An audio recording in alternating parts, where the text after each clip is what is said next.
Então, pessoal, nesse vídeo vamos falar um pouco mais sobre medidas de probabilidade. Vamos mostrar a equivalência entre dois sistemas de axiomas. O sistema de axiomas que a gente falou no vídeo anterior, que dá a definição de medida de probabilidade, e um sistema de axioma alternativo, mas que é equivalente. Então, vou falar brevemente sobre o teorema de extensão de Kara-Teodori.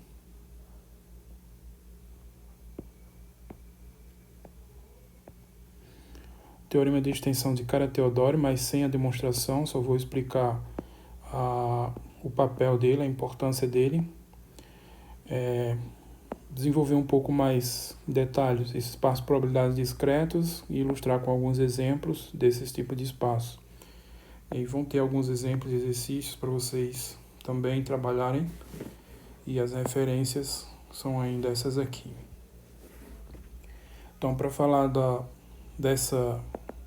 desses sistemas equivalentes, então considere aqui um espaço mensurável qualquer, então seja um conjunto não vazio, que é o espaço amostral, uma sigma-álgebra em ômega, que é a sigma-álgebra dos eventos, e uma função definida aqui nessa sigma-álgebra com valores reais, que pega cada evento, associa um número que eu estou chamando aqui P de A. E os seguintes sistemas de axiomas. Então, vou chamar aqui sistema 1, é o sistema que define probabilidade. Então, todos os valores da função são maiores ou igual a zero, no ômega ela vale 1 e vale a propriedade sigma aditividade. Então, esse é o mesmo sistema que definiu medida de probabilidade. O sistema 2 tem em comum os dois primeiros itens. Então, os valores da função são não negativos, no ômega vale 1. Tem um terceiro item que é a aditividade finita. Então, se eu tenho dois eventos, são mutuamente excludentes, então a probabilidade da união disjunta desses dois eventos é a soma das probabilidades. Então, perceba que aqui eu não estou pedindo a sigma aditividade, apenas a aditividade finita, que basta falar para 2, porque para um número finito qualquer de eventos mutuamente excludentes segue por indução finita. E o quarto item, que é chamada propriedade de continuidade no vazio. Então, se eu tenho uma sequência de eventos ANs e eles são tais que essa sequência decresce para o vazio, então os ANs, AN contém o AN mais 1 para todo N maior ou igual a 1, esses vão decrescendo e vão decrescendo para o vazio. Então, quer dizer que a interseção de todos eles é o vazio. Então, a gente falou sobre essa noção de sequências decrescentes no vídeo anterior, tá? Aqui é só um caso particular, que decresce para o vazio. Então, o limite da função P de n, em cada P de n é zero. E lembrando que P de zero, no caso, a gente gostaria que aqui seja o vazio, P do vazio, né? P, probabilidade do vazio, a gente quer exatamente que seja zero.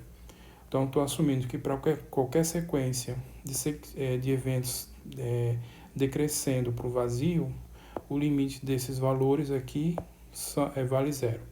Então, essa propriedade que a gente chama de continuidade no vazio. Então, o teorema diz que esses dois sistemas são equivalentes, tá? Então, lembrando que esse sistema 1 é o que define medida de probabilidade, e agora eu tenho um sistema alternativo, onde eu tenho a novidade aqui, esses dois itens. Por que isso é importante? Então, essas duas propriedades, em geral, elas são, quando você vai ver nas situações concretas, em geral, elas são bem óbvias. Já o que não é tão óbvio e que muitas vezes é difícil de ser provado é exatamente o item 3, que é a sigma aditividade. Tá? Então, observe que provar essa propriedade aqui é bem mais simples do que provar essa. Tá? Essa sigma aditividade em geral, bem mais complicada de ser provada do que a aditividade finita. Você só tem que pegar dois eventos e provar que vale isso. Tá? E muitas vezes também, por razões técnicas, esse item D é mais simples de ser provado do que essa sigma aditividade. De forma direta, a sigma aditividade ela não é tão simples de ser provada na maioria das situações. Então, a gente tem esse resultado que diz que os dois sistemas são equivalentes. Na prova, basta a gente provar que o sistema 2 implica o sistema 1. Então, o sistema 1 implica o sistema 2 por tudo que a gente viu no vídeo anterior, tá? O sistema 1 implica o sistema 2, né, que é a recíproca, segue das propriedades que a gente viu no vídeo anterior. Então, peço que vocês revejam esse vídeo e verifiquem que esse sistema 1, que é a definição de probabilidade, implica o sistema 2. Então, isso é simples de ser verificado, tá? Então, a gente só tem que provar que o sistema 2 implica o sistema 1. Tá? Eles vão ser equivalentes. Também a gente tem que provar apenas o item 3 do sistema 1, a propriedade sigma aditiva. Então, isso é óbvio, que os dois primeiros já são idênticos, não tem que ser provados. Então, a única coisa a ser provada é isso daqui. Ou seja, esses dois itens, eles que vão garantir a validade do item 3, tá? Ok? Então, o que a gente vai fazer é isso. Temos que apenas que provar que o item 3 do sistema 1, sistema de axiomas 1. Então, seja a N e F uma sequência mutuamente excludente de eventos, quer dizer que os eventos são disjuntos 2 a 2, tá? E para cada N eu vou definir esse evento aqui, Bn. Bn é a união, né, a união disjunta dos AKs, o K partindo do N ao infinito. Então, quem é B1? É a união de 1 ao infinito. Quem é o B2? A união de 2 ao infinito. B3, a união de 3 ao infinito e assim por diante. Então, com essa definição, claramente, a gente tem uma sequência não decrescente de eventos. A gente tem essa propriedade aqui. E a interseção de todos eles vai dar o vazio, tá? Tá, isso daqui deixo como exercício vocês justificarem. Então, vocês justifiquem isso daqui, da forma como foi definido esses eventos, a interseção de todos eles vai dar o vazio. Então, que a gente tem uma sequência na condição que decresce para o vazio, que é a condição que se pede aqui no item D. Qualquer sequência aqui, decrescente para o vazio, vale isso. Então, a gente tem isso que vai ser válido para esses eventos BNs. Ok? Aí pelo item C e por indução, como eu já falei, então pelo item C, que pede só a aditividade finita, então por esse item C e por indução finita, a gente tem que a probabilidade de uma união finita de eventos, né, desses eventos aqui, vai ser a soma, que é uma soma finita. Então isso é a indução finita direto. Então assim, quando eu for calcular o valor da função na união total dos AKs, que é o que eu quero calcular, né, eu quero calcular, para verificar que vale o item 3, que é a propriedade sigma aditiva. Então, quando eu for calcular esse valor aqui, esse P aqui nessa união, eu quebro essa união em duas. Então, esse evento aqui, união com esse, e aí eu aplico exatamente o item C, porque eu tenho dois eventos. Isso aqui é um evento e isso aqui é outro evento. Então, eu uso o item C aqui, ó, né, duas. O item C também já foi usado aqui, né, através da indução finita.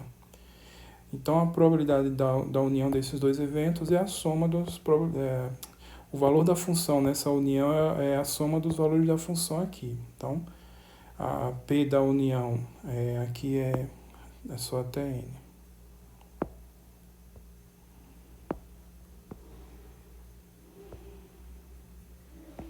Então, P da união disjunto K variando de 1 até N, dos AKs com K variando de 1 até N, mais a probabilidade do Bn mais 1, tá? Porque essa união aqui para no N, e aí do N mais 1 em diante é o Bn mais 1, pela definição, tá?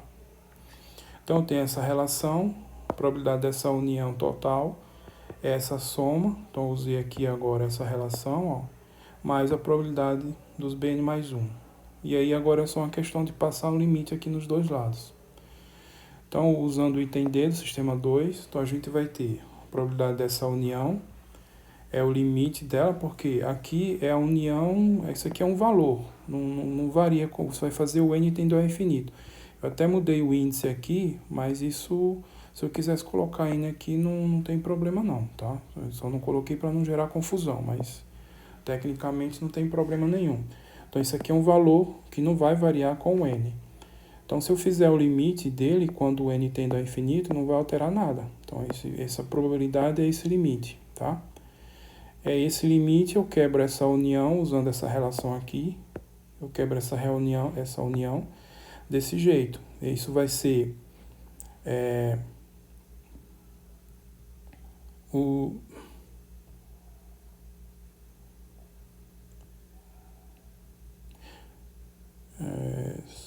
que é isso aqui? Peraí, alguma coisa estranha aqui.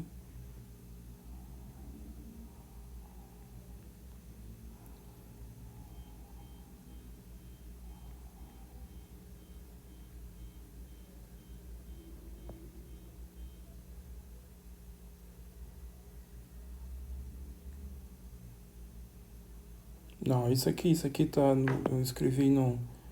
Isso aqui não era para estar aqui não, tá? Isso aqui, esqueçam isso. Não era para estar aqui. Eu vou simplesmente calcular esse limite aqui, ó. Porque eu vou verificar que vale essa igualdade, mas uma coisa primeiro que tem que ser verificada é que essa série converge, tá? Então é isso que eu estou fazendo aqui, ó. Então limite da soma k variando de 1 até n, p de ak.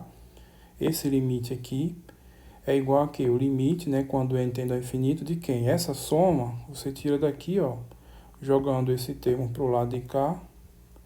Então, essa soma vai ser P da união de junta dos AKs, com K variando de 1 a infinito, menos P de Bn mais 1. Então, simplesmente jogando isso para cá, tá? Então, esse limite aqui, que é o que eu quero calcular, é igual a esse limite usando essa relação. E retornando, por que eu quero calcular isso? Porque eu quero, primeiramente, né, eu quero verificar essa igualdade, mas uma coisa que eu preciso saber é a convergência dessa série, primeiro. E aí vai ter a convergência e a igualdade.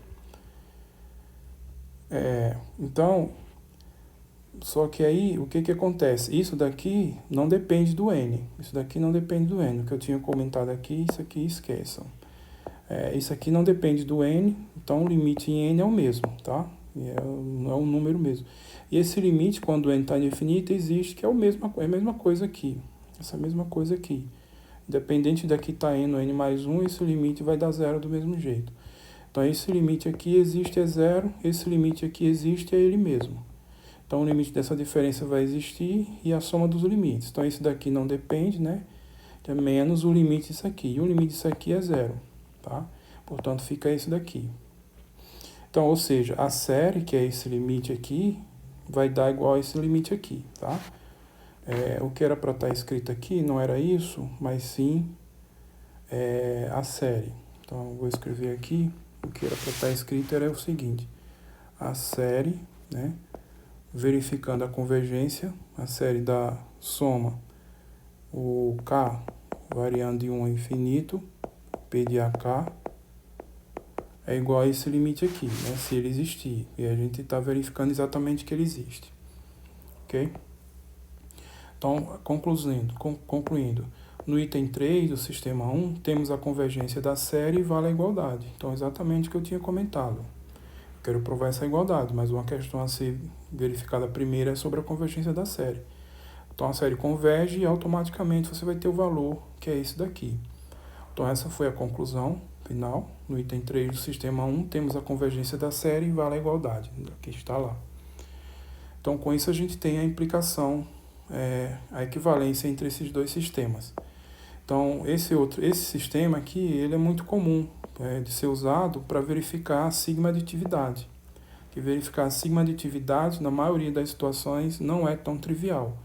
E isso aqui é uma situação alternativa, onde a gente verifica geralmente isso daqui de uma forma mais simples, e aí isso aqui também, em geral, dependendo do contexto, de uma forma mais simples do que a sigma-aditividade. Bom, e aí aqui eu vou falar do teorema de Kara-Teodori, só apenas anunciar e falar da importância dele, porque o estudo da demonstração dele foge dos objetivos dessa disciplina, que não faz parte de disciplinas mais teóricas de probabilidade, ou então uma disciplina específica de medida de integração. Seja ômega um espaço amostral qualquer, e há uma álgebra. Veja que a gente falou de álgebra no primeiro vídeo e até agora não falou quase mais nada sobre ela, só vem falando só sobre sigma álgebra. Então agora a álgebra está aparecendo aqui. Então lembre-se que a álgebra é fechada para as operações elementares de conjunto com a quantidade finita, né, de conjuntos, enquanto que sigma álgebra é fechada para essas operações básicas uma quantidade infinita numerável. Então, suponha que P índice 0 é uma função que vai dar álgebra com valores em R e ela satisfaz. Cada elemento da álgebra é maior ou igual a 0, no ômega vale 1. E se eu tenho uma sequência de elementos da sigma álgebra mutuamente excludentes, tais que a união deles está em A, vale essa propriedade, a propriedade sigma aditiva. Mas percebam, como A é uma álgebra, não necessariamente se eu pegar uma coleção infinita de eventos, a união deles vai estar na álgebra. Então, estou supondo aqui que eu estou com uma coleção infinita de eventos mutuamente excludentes, mas que pertence a A. Então, nesse caso, quando isso acontece, vale a propriedade sigma aditiva. Então, a gente diz que essa função ela é sigma aditiva na álgebra, tá? Ela é sigma aditiva na álgebra. Então, o teorema garante o seguinte: então existe uma única medida de probabilidade, P, na sigma álgebra gerada pela álgebra. Então, aqui lembrando, aqui a sigma álgebra gerada pela classe que tem aqui dentro, a classe que tem aqui dentro é uma álgebra. Então, a sigma álgebra gerada pela álgebra. Então, existe uma única medida de probabilidade definida na sigma álgebra gerada pela álgebra, tal que P de A é igual a P0 de A para cada elemento da álgebra. Então, essa medida aqui, essa probabilidade, ela estende a probabilidade de P0. Então, ela é uma extensão da probabilidade de P0. Ela coincide com a probabilidade P0 quando você restringe ela à álgebra. Lembre-se que, em geral, a álgebra ela está contida, né, na sua sigma álgebra gerada, contida estritamente, a menos que ela mesma já seja uma sigma álgebra. Mas se tem essa inclusão aqui. Então, aqui você, na álgebra, tem definida a P0, e aqui na sigma álgebra é essa P. Mas quando você restringe a P, a álgebra vai coincidir com a P0. Então, por isso o nome teorema de extensão de Kara-Teodori, porque ele estende a P0 da álgebra, onde ela está definida, até a sigma álgebra gerada por ela. Então, o teorema garante que essa probabilidade existe e é única, tá? Então, existe e é única. Então, a prova, como eu comentei, né, necessitaria de vários elementos que fugiria exatamente aos objetivos dessa disciplina, mas quem tiver curiosidade, a referência aqui, existem várias, mas essa referência aqui que é indicada, por exemplo, no livro do Barry James, o Richard Durrett, Probability Theory and Examples, em inglês, tá? Então, vocês vão encontrar esse resultado lá. Mas em vários outros livros de medida de integração ou de probabilidade um pouco mais teórica. Bom, esse teorema, ele permite a gente construir medidas de probabilidade, a partir da álgebra, né? Construir medidas de probabilidade. Então, eu vou ilustrar isso um pouco mais à frente, mas aqui vamos ver o caso dos espaços de probabilidade discreto, que são importantes de conhecer também. Então, seja ômega um espaço amostral, né? Ele pode ser finito ou infinito enumerável. Então, se ele for finito, eu vou parar aqui com n elementos. Se ele for infinito enumerável, eu sigo, tá? Então, ele é finito ou infinito enumerável e toma a sigma álgebra das partes. Então, sempre no caso de espaços nessas condições, em que ele é finito ou infinito enumerável, a sigma álgebra que a gente vai tomar é a sigma álgebra das partes. Então, em particular, nesse caso, qualquer subconjunto de ômega é um evento. Então, para cada n, cada número inteiro, né, inteiro positivo, então, cada número maior ou igual a 1 inteiro, então associo ao ponto amostral ômega n um número, que eu vou chamar aqui P de ômega n, um número real. Então, a cada ômega n, cada ponto amostral, está associado aí um número real, que eu estou chamando assim, P ômega n, tá? Tal que o que é importante é que esses números sejam todos não negativos, então P de ômega n seja não negativo, e a soma deles vale 1, a soma de todos eles vale 1. Se for um conjunto finito, com n elementos, aqui vai ser uma soma finita com n parcelas, mas vai dar 1. Se for em conjunto infinito, isso aqui vai ser uma série, e a soma de todos eles vai dar 1. Então, essas condições são importantes aqui. Então, para cada número, cada ponto amostral, né, eu vou associar um número um número real, não negativo, e com essa soma aqui sendo válida, ok? Então, ó, como é que a gente, nesse caso, define uma medida de probabilidade? É simplesmente definida assim. Então, para cada subconjunto, cada evento, né? Cada subconjunto de A, nesse caso, ou cada subconjunto de ômega, P de A é a soma dos valores P de ômega n, quando eu restringo essa soma aos valores ômega n que estão em A. Então, essa soma aqui você está fazendo apenas com os pontos amostrais que estão nesse conjunto, tá? Então, se você tem o espaço ômega, um conjunto A aqui e vários pontos dele. Então, eu vou fazer essa soma aqui apenas restrita aos pontos que estão no conjunto A, tá? Então, isso vai ser a probabilidade de ocorrer o evento A. Então, essa somatória aqui vai ser a probabilidade de ocorrer o evento A.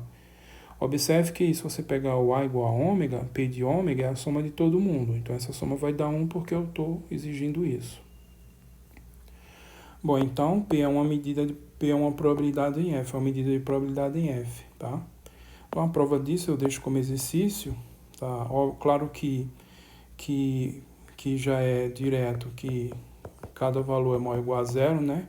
E também é direto que P de ômega é 1, P de ômega 1. Basicamente isso está dado aqui, tá? E o que não é tão imediato é a sigma-aditividade. Para provar essa sigma-aditividade, vocês vão precisar de uma propriedadezinha de soma de séries duplas. Então, vamos ver aqui nesse apêndice, só para caso quem não lembra ou quem não estudou, saber disso. Então, eu estou colocando aqui um apêndice. Então, seja x índice nk, um nk nos naturais, né, os naturais de 1 até n, uma sequência duplamente indexada. Então, uma sequência dupla, tá? Duplamente indexada. Tal que todos os valores são maiores ou igual a zero. Xnk é maior ou igual a zero para todo nk maior ou igual a 1.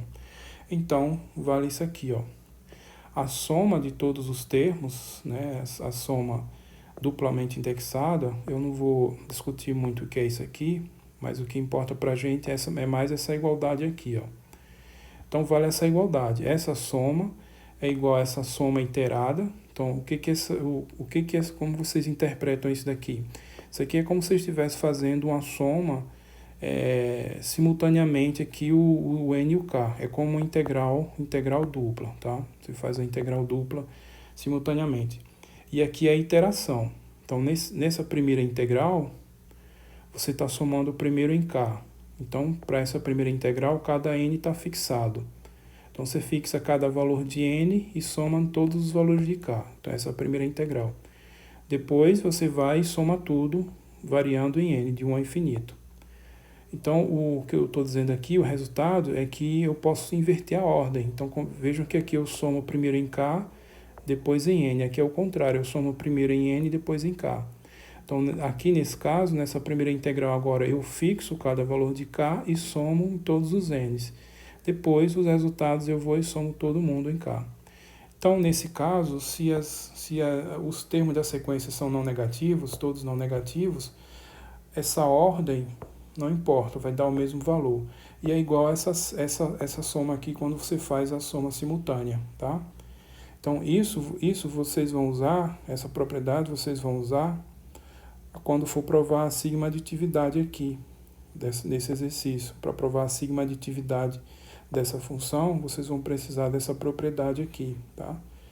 Então, essa propriedade aqui, geralmente estudada em algum curso de análise, às vezes não, bom, enfim, algumas vezes estudo, outras vezes não.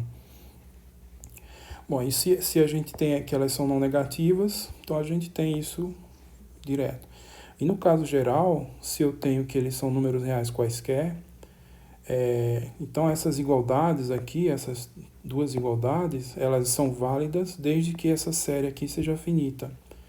Essa série dupla aqui, duplamente indexada, só que olhando para os módulos. Então essa série aqui é finita, tá? Então, se eu tiver essa condição, então eu vou ter também a válida dessas igualdades. Se for maior ou igual a zero, já é válido automaticamente. E no caso geral, eu preciso verificar essa condição aqui, tá? Aí vocês poderiam perguntar, e como é que a gente faz então para verificar essa condição? Vocês vão usar esse caso, Porque quando você faz aqui a soma dos módulos, você está exatamente no caso em que todo mundo é maior ou igual a zero. Então, para verificar se essa soma desses módulos aqui é finita, vocês vão usar esse caso que não negativo, fazendo essas somas aqui, ó, e aí verificando que vai ser finito. Se for finito, então vai ser igual, e aí a série converge, tá? Então, esse resultado é muito importante, várias circunstâncias vai aparecer. Aqui especificamente a gente está precisando aqui para verificar a sigma-aditividade dessa função. Então, esse exercício aí que fica para vocês. Então, esse aqui é o caso geral do espaço de probabilidade discreto. Simplesmente diz que toda vez que eu pegar um conjunto finito ou infinita numerável e uma sequência de números não negativos, cuja soma dá 1, eu posso construir um espaço de probabilidade. Simplesmente isso, tá? E aí a gente vai ter alguns modelos aqui que eu vou ilustrar, são casos particulares, mas que são importantes, existem muitos, né? Eu vou aqui apenas começando com alguns que são os mais básicos e mais comuns, que aparecem muito. Então, esse primeiro aqui é bem simples, eu chamando aqui modelo de Bernoulli. Então, eu estou tomando o espaço ômega como sendo um conjunto só com dois valores, o 0 e o 1. Então, só tem esses dois números de valor. E um número P entre 0 e 1, estritamente entre 0 e 1. E aí eu vou definir P de 1 é o Pzinho, P de 0 é 1 menos Pzinho.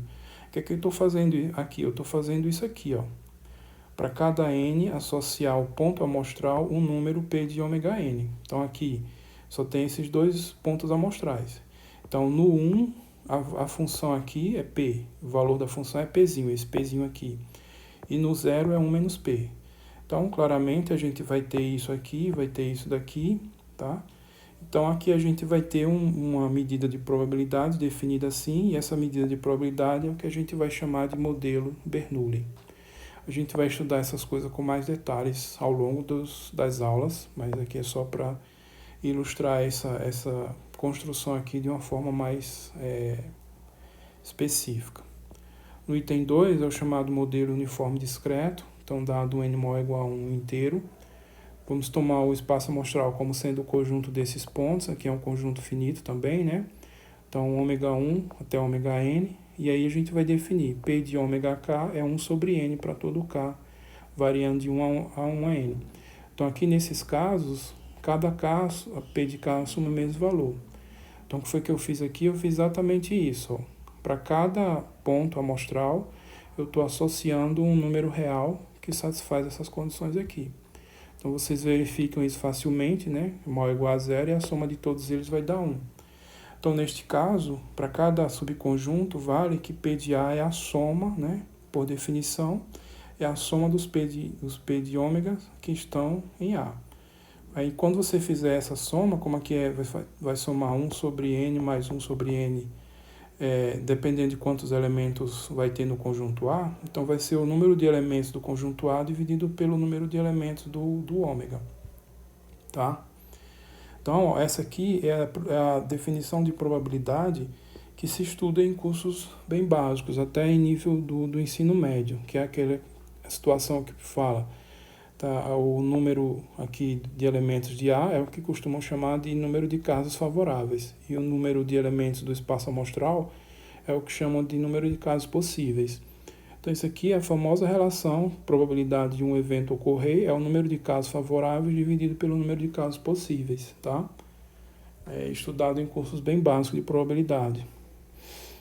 Então, nessa situação aqui, seu problema para calcular a probabilidade é um problema de contagem, é saber calcular quantos elementos tem o espaço amostral, que é o número de casos possíveis, e quantos elementos tem o evento que te interessa, que é o número de casos favoráveis, tá? Essa é a situação. Então, veja que é um caso particular, e bem particular mesmo, dessa situação aqui. Terceiro exemplo é o modelo binomial. Então, dados um n inteiro maior ou igual a 1 e um número p estritamente entre 0 e 1. Então, eu vou considerar o espaço amostral como sendo esse aqui, os números inteiros de 0 até n. E vamos definir isso daqui, ó. Probabilidade de k. para cada k, de 1 até n, é isso daqui. Então, esse aqui é o coeficiente binomial, né? Então, o coeficiente binomial nk, p elevado a k, 1 menos p elevado a m menos k, tá? Então, essa situação aqui, essa função aqui, satisfaz essas condições, tá? Isso aqui é óbvio, mas isso aqui não. Isso aqui você tem que verificar que essa soma vai dar 1. Então, fica como exercício aqui, vocês verificarem que a soma dessa coisa vai dar 1, tá? Então, vocês vão precisar, por exemplo, aqui usar o teorema do binômio de Newton. Então, esse modelo é o modelo binomial. Então, mais um caso particular dessa situação geral aqui. Mais um exemplo, quarto exemplo, chamado modelo binomial negativo ou modelo de Pascal. Então, dados um k maior ou igual a 1, um inteiro, né? E p um número estritamente entre 0 e 1.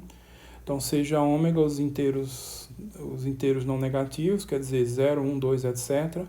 E defina para cada número em ômega esses valores aqui. Então, aqui de novo é o coeficiente binomial. Então, o coeficiente binomial de n mais k menos 1, né? Esse coeficiente binomial aqui. P elevado a k, 1 menos p elevado a n. Então, essa função também vai satisfazer aquelas propriedades. É maior ou igual a 0, isso também é óbvio. E a soma de todos os valores vai dar 1. Aí isso é que tem que ser verificado, fica como exercício. Eu não estou fazendo isso porque eu estou deixando exercício. Aí vocês também vão precisar aqui do teorema de Newton, do binômio de Newton, para verificar isso. Então tem que verificar que a soma disso aqui tudo vai dar 1. Quinto exemplo, que é o chamado modelo hipergeométrico, dados inteiros não negativos n e mk, com m menor que ou igual a n e k menor que ou igual a n. Então, seja ômega, o espaço amostral nesse caso, é o conjunto dos inteiros que vai de 0 até k. E aí defina isso daqui, ó. Então, para cada número i de 0 até k, cada ponto amostral aqui, a probabilidade do evento i ocorrer é essa dada por essa relação aqui, ó.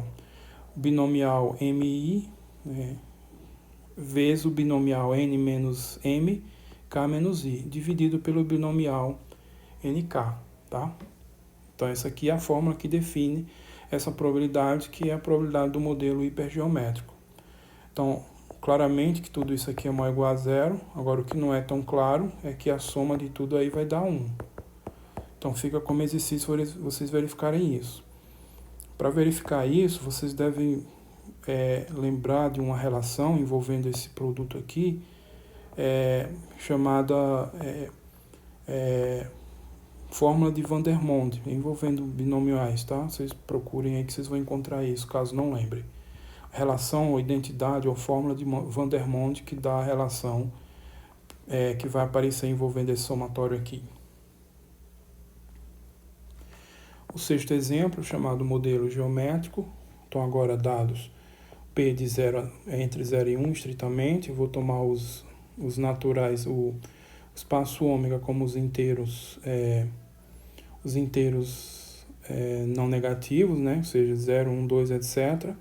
E aí eu vou definir P de n como sendo isso daqui.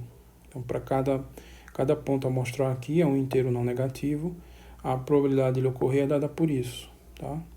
Então, isso aqui também é maior que ou igual a 0 e a soma também dá 1. Então, esse exercício para vocês verificarem. O sétimo e último exemplo, chamado modelo de Poisson. Então, agora dado um número real estritamente positivo, um lambda estritamente positivo. O espaço amostral aqui vai ser os inteiros não negativos também. E a probabilidade de cada inteiro não negativo é dada por essa expressão.